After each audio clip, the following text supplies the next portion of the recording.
nossa aula hoje é sobre o que, meninas? Diálogo. Diálogo. Legal, coisa boa, né? Todo mundo aqui sabe dialogar bem, sabe? Conversar direitinho, sem brigar, né? Meninas, mulheres sábias não brigam, conversa. Então, eu vou falar alguns textos aqui, todo mundo tá com a Bíblia, com um caderninho de anotação. Então, olha só, eu vou falar os textos, cada um abre em um lugar pra gente agilizar, tá bom? Então, olha só, Eclesiastes 3:1, alguém pode abrir. O outro, Mateus 13. O outro, Tiago 1:19. O outro, 1 Pedro 3:10 e 11. Então, o primeiro que a gente vai falar é o que Jaque abriu. Jaque vai ler pra gente. Lê aí, Jaque. Só o primeiro versículo de Eclesiastes. É para apanhar mesmo, né? Uhum. Tudo nesse mundo tem o seu tempo. Cada coisa tem a sua ocasião.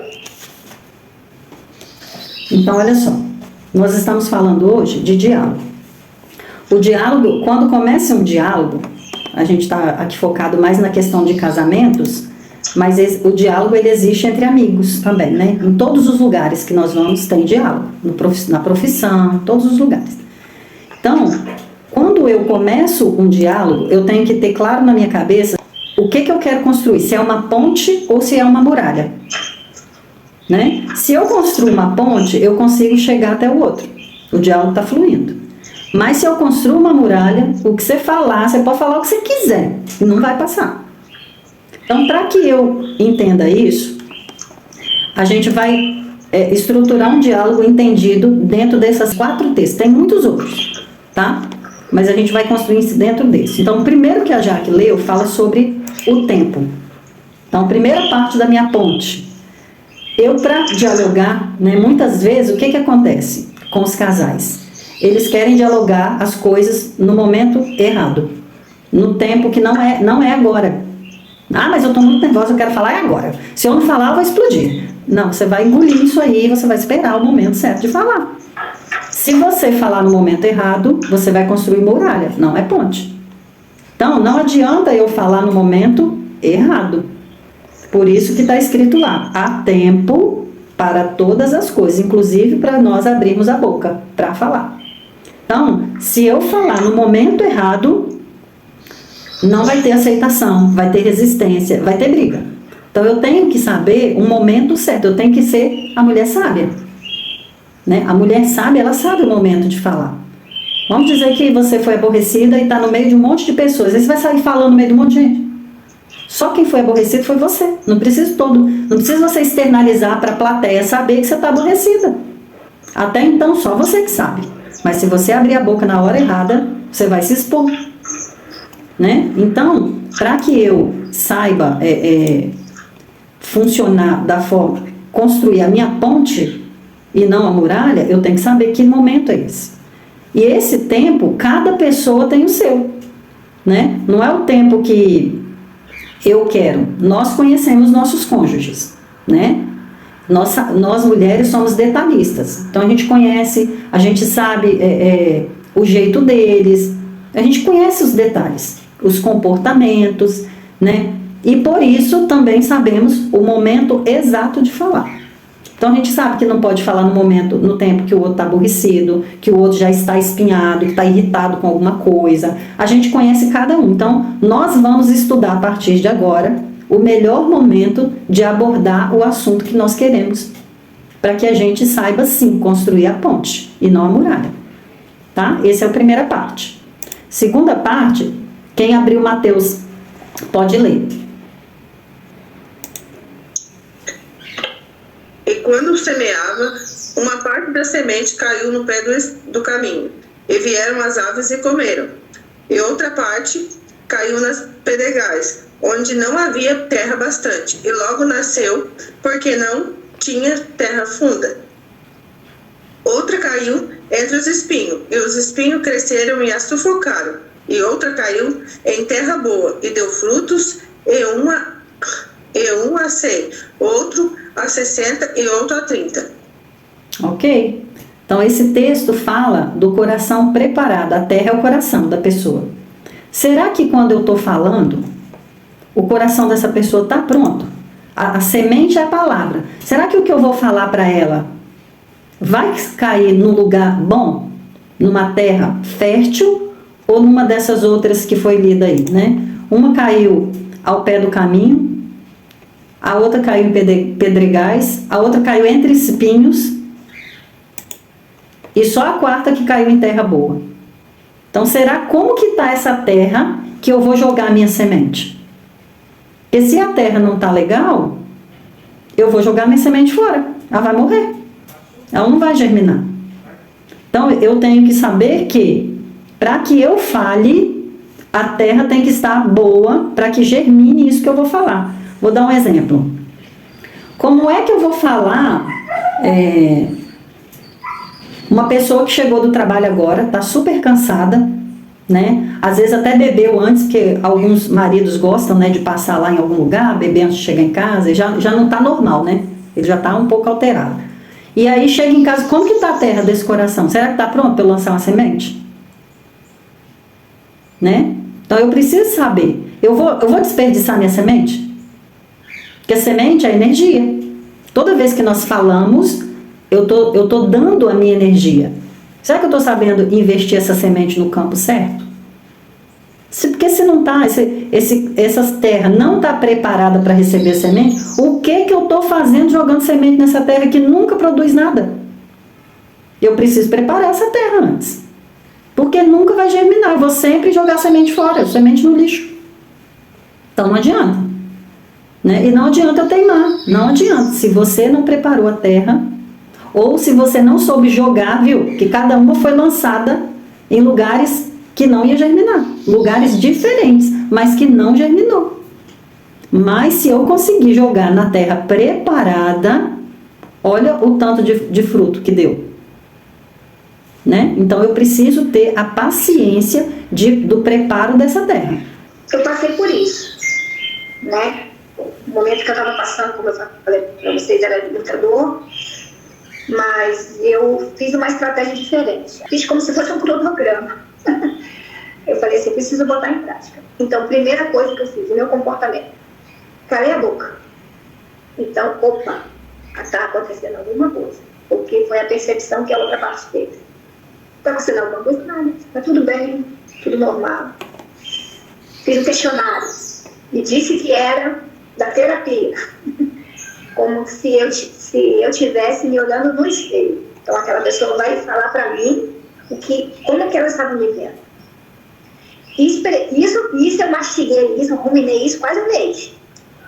E a vontade de falar veio. Mas eu, pedindo muito a Deus, muita oração, tarará. E assim chegou o dia. Fiz o café, tomou, tratei bem, papapá, fiz tudo como eu sempre faço, fiz até melhor. Olha a estratégia, gente, preparo da terra.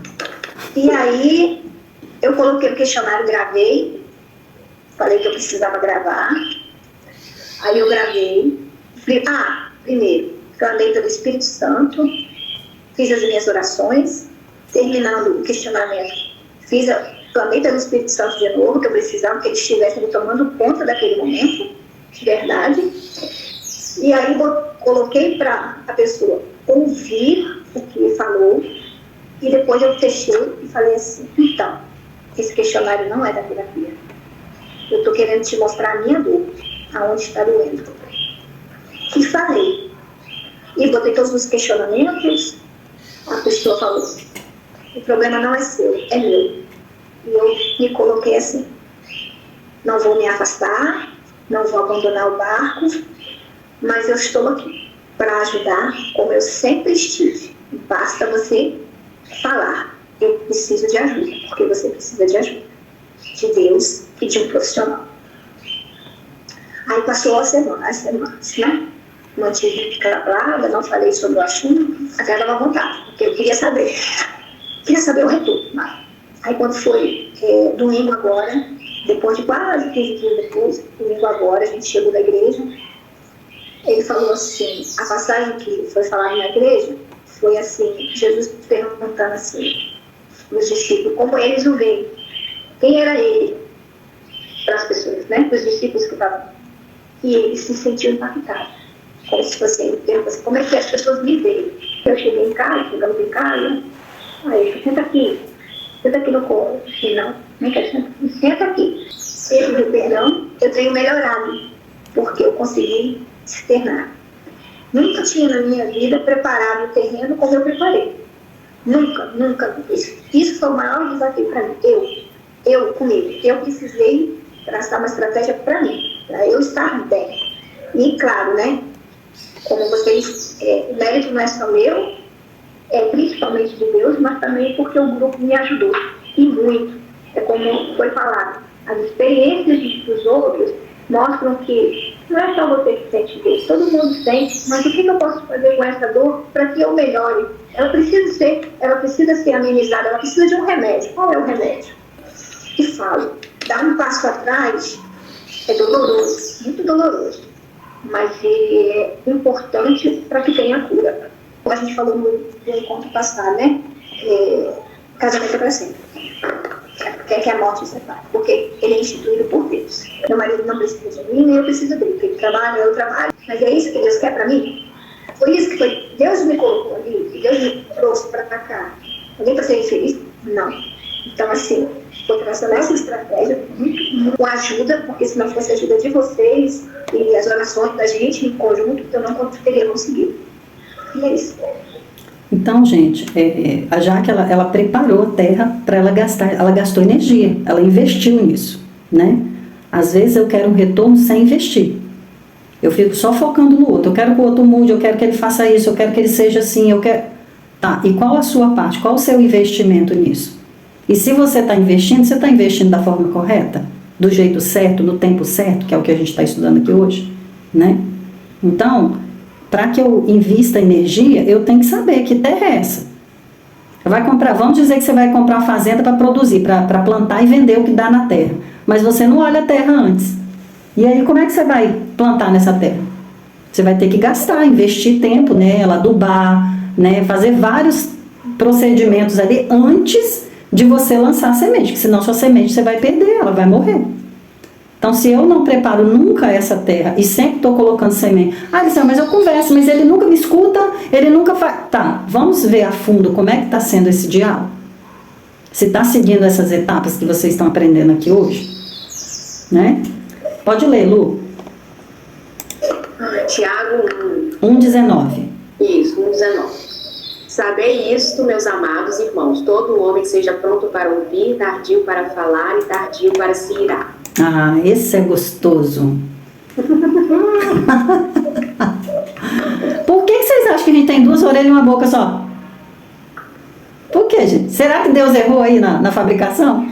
Era para ter feito duas bocas e uma orelha? Porque a gente se comporta como se tivesse duas bocas e uma orelha. Ou nenhuma orelha tem hora. Só boca. O meu osso é só boca. Esse negócio não funciona, gente. Olha o que acontece nos diálogos. Eu não tenho paciência para ouvir o outro. Eu julgo o outro antes de ouvir. Tipo, eu já penso assim, que ele vai falar tudo a mesma coisa. Ou a pessoa está na metade da frase, ou nem chegou na metade. Eu já estou falando, atropelando a pessoa. E às vezes a gente paga mico. Às vezes a gente paga mico, porque eu não sei o que o outro vai finalizar falando e eu já interrompi. Então, eu preciso ser tardio em falar e em irar. Eu preciso ter paciência para ouvir, né? Aqui em casa, eu vou falar do filho. Aqui em casa, por exemplo, às vezes meu filho vem com as conversas que eu já sei que o negócio vai dar ruim, não vai dar em nada aquilo. Mas eu paro, eu escuto ele falar a asneira dele todinho. Eu sei que o negócio não é aquilo, que vai dar errado, que não é daquele... Não, mas mãe, é assim que ele bota um monte de flor no negócio, faz o negócio... Ah, tá, eu escuto tudo. Depois eu pego o que a pessoa falou e faço um confronto dela com as palavras dela mesma. Então eu utilizo o que a pessoa... Eu não gasto nem as minhas, eu uso a dela. Mas você falou isso e agora isso. Presta atenção se isso vai dar certo. Entende? Então eu ganho, eu viro o jogo. Quando eu sei ouvir. Quando eu não sei... Eu faço gol contra o tempo inteiro. Vamos dizer que igual a Jaque acabou de dar o exemplo, ele chegou em casa e falou assim, senta aqui, olha pra você ver. Não quero. Não, senta aqui, tipo, eu tô querendo começar um diálogo. Não, mas eu não quero saber de conversa. É mais ou menos isso. Então tem que aprender a ter calma. Tenha curiosidade. Deixa eu ver se ele mudou a estratégia da desculpa. Escute o que a pessoa tem para falar. E depois você pega o que, na pior das hipóteses, você vai usar o que ela falou contra ela mesma. Você vai trazer uma clareza para ela que nem ela tá vendo. Mas você, por ter parado e escutado, você vê algo que ela não vê. Então, lembra? A mulher sábia, ela ajuda. Então, se eu tive a sabedoria para ouvir primeiro... Gente, se eu paro e escuto de coração aberto, eu entendo. Agora, se eu paro e escuto de coração fechado, não tem quando você está em pé assim, com a mão na cintura, batendo o pezinho. Termina logo que eu vou te metralhar. Você não vai entender também o que o outro está falando, não. Então, você tem que fazer cara de paisagem. Ah, tá. É isso? Ah, isso é se a pessoa for de falar pouco, então você ainda ajuda ele. Começa a fazer pergunta para ele aumentar até o que ele está falando. Faz propositalmente, né? Eu fiz uma live essa semana falando sobre você ser proposital naquilo, né? Intencional. Faça pergunta intencional para que ele erre ainda mais na fala dele. Para que quando você for usar o que ele falou, você tenha ainda mais argumento, mais armamento para trazer clareza para essa pessoa. Tá? Então, não desperdice a oportunidade. Quando quiser falar, aproveita a oportunidade. Deixa falar, escuta, induz falar mais. Depois você pega isso e usa. Traga clareza. Não é briga, tá? Não é para afrontar, é para confrontar. É diferente.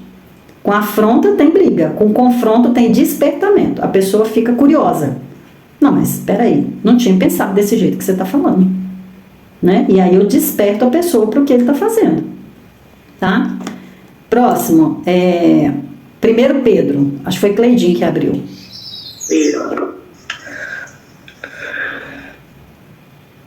Porque quem quer amar a vida e ver dias, Jesus. Porque quem quer amar a vida e ver os dias bons, reflete a sua língua do mal. Refreie. Isso, e seus lábios não falem engano. Aparte-se do mal e faça o bem. A paz e siga. Olha que interessante, gente.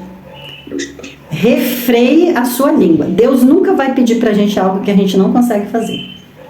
Então, se ele está falando refreie a sua língua, é porque você tem controle para isso. Você só está deixando o negócio correr solto, mas você consegue se controlar. Outra coisa, e os seus lábios não falam engano. Quando que eu falo engano? Quando eu não escuto o outro. Eu mal nem escutei ainda, já tô atropelando, já tô falando. Com certeza eu vou cometer um engano aí, vou falar coisa que não é, só pelo simples fato de eu não ter escutado tudo. Aparte-se do mal e faça o bem. Busque a paz e siga. Olha só. Se eu falo junto com o outro, no tempo errado, jogo minha palavra na terra errada, não sei escutar o outro, eu vou ter paz dentro da minha casa? Então, quando eu abrir a boca, já pode estar certo que é briga. Só que uma coisa milagrosa é certa. Não tem briga se só um brigar. Vocês já viram alguém brigar com a parede? Então, se a briga está acontecendo, é porque eu estou permitindo que isso aconteça. Ah, mas é porque ele me provoca. Ah, mas é porque ele repete sempre os mesmos erros. Ah, e sempre tem briga? Tem. E você não repete não, só ele. Porque sozinho você não briga. Se está brigando toda vez e ele está sempre repetindo, será que não está os dois repetindo? É só um que está? Então, a gente precisa trazer para nós qual é a minha parte nesse negócio. Né? Qual que é a minha parte? Eu não posso só olhar para o outro. Lá em Romanos 12, 17 e 18, anotem aí, diz assim: não retribuam a ninguém mal por mal. Procurem fazer o que é correto aos olhos de todos. Façam todo o possível para viver em paz com todos. Então, gente, viver na paz é, no meio da tribulação, você falar assim, deixa o pau quebrar, eu estou em paz. É não se deixar se contaminar com aquela ambiência maligna, né? Porque a falta de paz não é uma coisa benigna, não, é maligno. Você entrar, olha, você vê, você está lá no seu trabalho, fazendo o seu trabalho, e aí quando você está indo para casa, você começa a ter pensamentos que na sua casa não tem paz. Que você vai ver coisas na sua casa que vai tirar a sua paz, que vai te trazer tristeza, que vai te trazer pesar. Então isso com certeza não é algo benéfico. É algo maléfico isso. Então, lá dentro da minha casa, qual é a parte que cabe a mim? A mim. Eu não posso olhar para o outro porque eu não faço nada pelo outro. Eu faço por mim. Eu tenho que ser autorresponsável. Não adianta eu ficar terceirizando para o outro. Ah, porque o outro não faz, porque o outro não me ajuda, porque o outro repete erro, porque o outro. Você não responde pelo outro. Você responde por você. Lá no nosso manual tem um texto que diz assim: cada um dará conta do marido. É isso que está escrito lá? Não, você vai dar conta de você. Então, se você não faz a sua parte, você vai ser cobrada pela parte que você não faz. Tenha certeza disso. E não adianta terceirizar que é por causa do outro. Eu gosto de imaginar bem assim, ó, Deus está lá sentadinho na cadeira, aí tem a fila, está chegando sua vez. Aí Deus começa a conversar, bater o papo com você.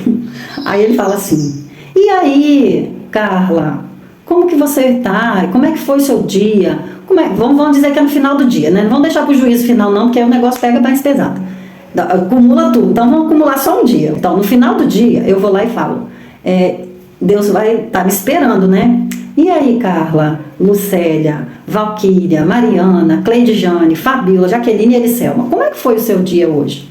Aí eu começo, né, com a ladainha, 2 bocas e uma orelha. Eu começo: então, olha só, eu cheguei em casa, o marido não fez nada, porque esse marido ele não faz nada para me ajudar. Nada. Ele chega e estava lá sentado vendo televisão. E aí, muitas vezes, tomou umas antes de chegar e ainda começa a falar besteira. Eu tô com o saco cheio já de ouvir ele prometer e não fazer, dele ficar repetindo erro, dele chegar e ficar sonsão lá, eu falo, ele finge que não tá me ouvindo, e Deus tá lá só te escutando. Aí quando você termina com a sua ladainha todinha, Deus fala assim: então, mas até agora eu não ouvi você falar de você. E eu não perguntei do outro, eu perguntei de você. Como você está? O que você fez hoje? Com o que você abençoou o outro hoje? E aí, qual vai ser minha cara e minha resposta? E que eu começar a falar de novo do outro, Deus vai falar assim: só um minuto, o outro tá bem ali na fila, vou falar com ele daqui a pouco, agora é você e eu. Qual vai ser a sua desculpa? Entende? Então, cuida da sua vida, cuida das suas ações, dos seus atos, porque você vai dar conta dos seus atos. Pare de ficar observando o outro, vivendo o outro, vivendo o sonho do outro. Ontem eu conversei com uma moça que ela não tem sonho, ela falou que o sonho dela é do marido. O que o meu marido sonhar, eu sonho junto. Falei: então, e se ele morrer antes de você? O que acontece? Qual que é o sonho que você vai sonhar? E se o seu marido faltar? O que vai ser de você? Você é ninguém? Deus fez sua identidade, você não tem uma identidade, você é só a sombra da identidade dele. Então, gente, quando nós vivemos na sombra do outro, nós não estamos sendo mulheres, estou sendo menina. A gente precisa aprender a ser autorresponsável, assumir responsabilidade. Assumir responsabilidade é só para quem é corajoso. Porque quem assume responsabilidade vai ter que assumir a hora que dá errado e a hora que dá certo. Mas eu não quero não, porque e se der errado? Isso é coisa de criança. Criança que tem medo. Mulher não, mulher ela faz. E se der errado, ela assume e faz de novo. Conserta esse negócio, faz outra vez. Mas eu não consigo, peça ajuda. Não tenha vergonha de pedir ajuda, peça ajuda. Mas eu não gosto de falar da minha vida. Então morre com a sua vida do jeito ruim que tá aí. Já que você não quer pedir ajuda, vai morrer desse jeito aí. Infelizmente. Se eu vejo que tá ruim, que as coisas não funcionam, que eu não dou conta sozinho, qual é o problema? Se até Jesus teve 12 discípulos para ajudar ele enquanto ele esteve aqui, quem é você para não pedir ajuda? Se o Filho de Deus pediu ajuda, por que você não pode? Você é melhor que ele? Mas eu não gosto de me expor. Então, morre sozinho com o seu problema. Deve ser melhor, né? Do que compartilhar com alguém. Então, a gente precisa assumir o nosso papel de mulher. Se você quer ser criança, não é pra você ter casado, não é pra você ter tido filho, não é pra você ter saído da casa da sua mãe, é pra você ficar lá. Eu conheço um monte de gente hoje com 60 anos, 50 e poucos anos, morando na casa de mamãe. Mas se você decidiu sair de lá e ter sua família, você precisa ser mulher. Porque sendo criança, você só vai sofrer. Você vai viver uma vida improdutiva, na inércia, seus filhos não te respeitam, te suportam. Mas à medida que eles forem crescendo e pegando independência, eles não vão querer nem te visitar. Porque você, sendo um adulto criança, gente, nós nos tornamos fardos para quem anda com a gente. Somos peso. Então a gente precisa viver a idade que a gente tá e não a que já passou. Já viram idosas toda tatuada, com roupinha de adolescente? Todo mundo já viu isso, não já? Sabe por quê? Porque ou foi muito mimada, tinha tudo na mão, tudo que queria, ou não teve, foi os excessos, ou 8 ou 80. Ou não teve nada, não teve infância, sempre foi cobrada desde muito cedo, não podia nada, tudo era proibido. E aí o que acontece? Ah não, agora eu vou ser criança. Só que agora o seu tempo já passou. Não que nós nunca tenhamos um momento criança, nós temos. Quando a gente sai para passear, quando a gente brinca com nossos filhos, com nossos netos, quem tem neto, né? Quando eu saio para me divertir, é a criança. Só que o meu adulto delimita até o momento que essa criança vai estar aqui. Eu não posso viver criança. O adulto, ele tem que ter agenda, ele tem que ter organização, ele tem que cumprir metas. Para quê? Para que ele tenha resultados. Se eu vivo uma vida loucamente, como é que é a sua vida? Eu faço o que aparece. Como assim, gente? Criança que faz o que aparece. Você tem responsabilidades. Você tem coisas a cumprir. Senão ninguém confia em você. Sua palavra não tem valor para ninguém, porque o que você fala você não cumpre. Quem que vai confiar em você? Aí eu falo com meu marido que eu vou fazer tal coisa, faço outra. Falo que vou estar em tal lugar, estou em outro. Falo que vou com A, estou com B. Como assim, gente? Então eu preciso ser honesta nas minhas palavras, nos meus atos, nos meus comportamentos. Eu preciso dar testemunho, ser espelho para os meus filhos. Já pensou? Se o meu filho vê só eu falando igual uma desvairada, sem limite, sem controle, brigando, como que essa criança vai crescer? Do mesmo jeito. Daqui a pouco ela está gritando com você, do mesmo jeito que você fala, ela vai falar com você. Porque é a referência que ela tem, ela não sabe falar de outro jeito, ela não vê ninguém falar de outro jeito, ela só vê aquilo. Então, para ela, aquilo que é o certo, é assim que fala. Então, se você é desrespeitosa, se você grita, é assim que o seu filho vai aprender. E é o 8 ou 80, né? Esse é o 80. Mas e se eu sou a mosca morta? Tem a mosca morta? Aquela que não fala nada, que deixa tudo. Tá bom. O filho fala, não vou fazer nada, tá, deixa que eu falo. A mosca morta? Então, você está ensinando o seu filho quem manda é ele, não você. Isso também Deus vai te cobrar. Por que você não ensinou seu filho, que nem é seu, é meu? Eu só emprestei ele para você tomar conta. O governo, a autoridade, eu dei para você. Então, olha só, gente, nós precisamos ser mulheres, né? Porque eu preciso ser esposa, preciso ser mãe. Eu não posso ser filha do meu marido e nem dos meus filhos. Nós precisamos vestir a camisa, né? Fechar junto com nossos esposos como mulheres e não como menina. Nossos filhos, eles não vão nos respeitar se a gente não se comportar como a mãe deles. A mãe, ela é amiga, mas ela tem autoridade também. Então eu não posso fingir que está tudo bem e com esses comportamentos que eu tenho, porque vai refletir nos meus filhos. Eles vão se comportar de acordo com o que eu demonstro. Se eu sou uma pessoa insegura, meus filhos vão ser inseguros. Se eu sou uma pessoa medrosa, eles vão ser medrosos, porque eu transmito isso para eles. Não, isso aqui você não pode. Isso aqui é perigoso. Isso aqui não dá. Eu transfiro isso para eles. Se eu sou uma pessoa irresponsável, eles também vão ser. Se eu sou uma pessoa mentirosa, quer ver uma mentira que a gente faz, que é muito comum e a gente nem percebe? Alguém liga ou chama na porta, a gente fala pro filho assim, diz que eu não tô.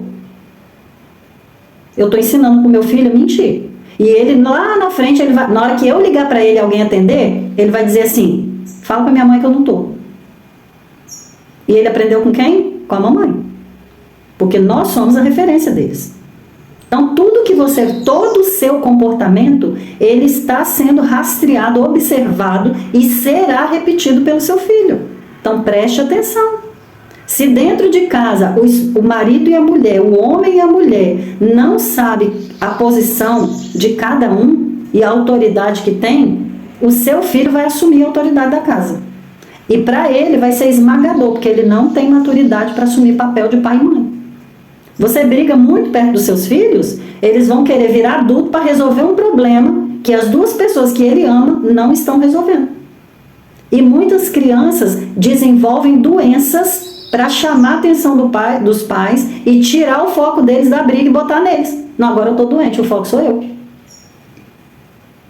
Então, nós precisamos ter a consciência e a maturidade e viver mulher e não menina. A gente precisa estar atento a isso. Ah, mas e meu marido? O seu marido é seu marido, lembra? Ele vai dar conta. Ele vai dar conta. Você vai dar conta de você. Agora entra a parte de eu não pago a conta que é do outro. Deus, ele é justo. Eu pago a minha conta. Se ele está errando, as consequências dos erros que ele comete, seja lá tristeza, seja falta de resultado, não pode ser em mim. Tem que ser em quem está errando. Ah, mas eu fico muito triste que ele repete a mesma coisa. Toma conta da sua vida. Vai viver a sua vida. Você pode sim morar com o outro e viver a sua vida. Você não tem que estar agarrado no erro do outro, não. Algumas coisas você vai sofrer junto? Vai. Mas não precisa ser tudo. Ah, meu marido passou a noite na rua, acordado sei lá onde, sei lá com quem, na casa da mãe dele, sei lá fazendo o quê. Eu vou lindamente dormir a noite toda. Aonde que eu vou ficar acordada? Vá dormir, querida. Entende? Vá descansar, vá viver a sua vida. Ah, mas eu não consigo, porque eu perco o foco, porque... Vai fazer uma atividade física, gasta essa energia negativa sua aí todinha fazendo um esporte. Tudo é energia em nós. Pode ser boa ou ruim. O que a gente precisa? A gente precisa aprender a viver a nossa vida, porque nós vamos responder por nós mesmas. Eu conto uma história... que existia um mendigo, tem até em lives minha essa história. Existia um mendigo que ele vivia lá numa esquina, lá jogado pelo chão lá. Ninguém dava nada por ele, era o Zé Ninguém. Aquele que ninguém gosta nem de passar perto, quanto mais de olhar. E ele viveu ali muitos anos, daquela forma. Todo mundo conhecia esse cara. Ele já tinha um apelido, né? O bairro inteiro sabia quem era ele. Ele era referência já. Só que um dia ele acordou e ele começou a observar quem passava. Passava crianças para a escola, pessoas indo trabalhar, outras segurando seus filhos. E ele começou a olhar aquilo. Virou uma chave na cabeça dele. Ele pensou assim, eu estou ficando velho. Eu não posso morrer aqui desse jeito. Eu preciso fazer alguma coisa na minha vida. Eu preciso tomar uma decisão, eu preciso mudar. Chega disso aqui. Cansei. Ele levantou, foi lá no homem do bar que ele bebia todo dia, o dia todo, e falou assim, moço, você deixa eu tomar um banho aí no seu banheiro? Você me dá uma roupa? Você tem uma roupa para me dar? E aquele homem deu uma roupa a ele, deixou ele tomar um banho. Ele saiu dali daquele banheiro, outra pessoa limpa, né? Com outra cor, pelo menos. E aí ele foi procurar um trabalho. Saiu assim, foi embora. Aquele dia ele não voltou. E o homem do bar observou que ele passou o dia fora, que ele não voltou. Vários dias. E aí ele voltou um dia e foi lá conversar com o homem do bar. O homem falou, rapaz, eu achei que você tinha morrido, você sumiu. Você dorme ali todo dia, você não estava. Ele falou assim, não vou voltar mais não. Eu consegui um trabalho, um quartinho lá para me dormir, eu não vou voltar para ali não. Tô lá me arranjando, já comecei até a estudar. E foi embora. E nunca mais esse homem voltou. E ele começou a evoluir devagarzinho, um passo de cada vez. Começou a trabalhar, começou a estudar, começou a ter resultado. Começou a governar a própria vida, que ele largou o governo, que ele tinha abandonado. E aí, anos se passaram. E um morador do bairro que tinha mudado voltou lá no bairro um dia, né? E foi lá no homem do bar, que era a referência o point de encontro era o homem do bar. Chegou no homem do bar, tá lá na porta os dois conversando, batendo papo. Ah, e o vizinho tal, como é que ele tá? E aonde que fulano foi, sei lá o quê, o que deu fulano? De repente o homem do bar falou assim, você lembra daquele mendigo que tinha ali na rua? Aí o homem, o fulano, porque todo mundo conhecia ele pelo apelido, né? O fulano de tal, morreu? Tipo, era o que todo mundo esperava dele, só morrer, né? Ele falou assim, não morreu. Não morreu? Cadê ele que ele não está ali? Ele falou, você está vendo aquele homem passando lá do outro lado? De gravata, com a pastinha na mão. É ele. Quando ele falou assim, o homem falou assim, o quê? Não acredito. O que aconteceu com ele? Ele ganhou na loteria? O que aconteceu? Ganhou herança? Né? Olha, o que é herança, ganhar na loteria? É ganho rápido, né? É o prazer imediato, é o imediatismo. Nós não vivemos de imediatismo, vivemos debaixo da lei da semeadura. Então é processo. Ele falou assim, não, um dia ele acordou, chegou aqui no bar, pediu para tomar um banho, perguntou se eu tinha uma roupa para ele, eu dei, e nunca mais ele voltou para ali. Nunca mais. E o homem ficou olhando abismado. E o ex-mendigo tá indo. Aí ele falou, você tá vendo aquela casona lá no fim da rua? Aquela mulher lá com o neném no colo, grávida? É a esposa dele. Aquela casa lá é a casa dele. Então, agora vem a pergunta para nós. Será que eu fico batendo na porta do meu marido e falando com ele assim, olha só, você não pode pensar que eu sou uma mendiga. Você não pode pensar, imagina um mendigo, de porta em porta lá do bairro. Olha só, você não pode pensar que eu sou irresponsável, que eu sou sujo, que eu durmo lá na rua, que eu não tenho aonde cair morto. Você não pode pensar isso de mim. O que as pessoas iam pensar dele? Pronto, endoideceu de vez, ficou doido. Agora, além de mendigo, ficou doido também. Só que aí, olha o que ele fez. Ele falou assim, eu vou mostrar para as pessoas quem eu sou. E aí, ele não falou, ele não usou a palavra, ele usou ações. Quando eu uso ações, o outro tem que engolir meu resultado. Eu não preciso falar nada com ele. Eu só vivo. Literalmente, eu vivo a minha vida, eu cuido da minha vida. E o outro vai ter que engolir que eu tive resultado. Sem eu nem abrir minha boca. Então, olha, você está vendo ele passando lá? Você está vendo o resultado dele? Ele não falou nada. Ele não sabia nem quem era aquele homem. Ele nem observou que os dois estavam falando dele. Então, muitas vezes, eu não tenho que chegar para o meu marido para falar nada. Quem tem que mudar não é ele, sou eu. Quando eu mudar com relação aos comportamentos, ele vai ver a minha mudança. E a primeira coisa que vai gerar nele é curiosidade.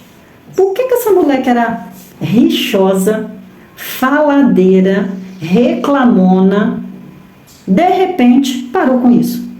Está acontecendo alguma coisa. Nós temos que ter a paciência do processo, né? Para que eu consiga mostrar meu resultado. Você não vai estalar o dedo e mudar de hoje para amanhã. Não é assim que funciona.